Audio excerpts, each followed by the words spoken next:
क्या कहता है आज क्या पहन के आएगी सिद्धिया? शायद जीन्स पहन के आएगी। जीन्स?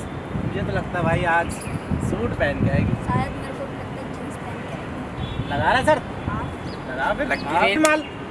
लो फिर। चलो फिर।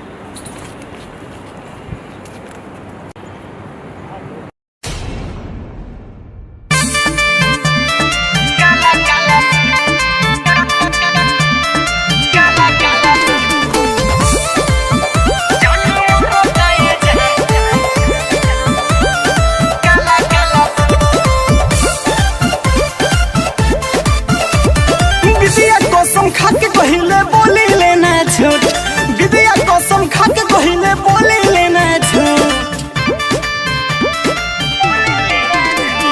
विद्या कसम खा के कहिले बोली लेना झूठ, विद्या कसम खा के कहिले बोली लेना झूठ। जानू मरता ये जान तो हर काला काला सूट, जानू मरता ये जान तो हर काला काला सूट।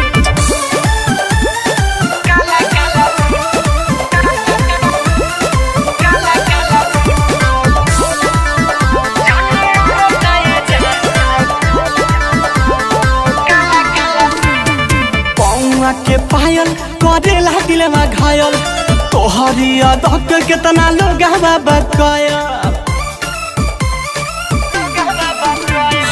पौआ के पायल करेला दिलवा घायल, तोहरी अदक कितना लोग बकायल।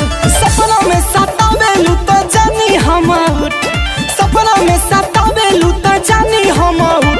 जानो मरता ये जान तोहर काला काला सूट, जानो मरता ये जान साचो काला काला सूट।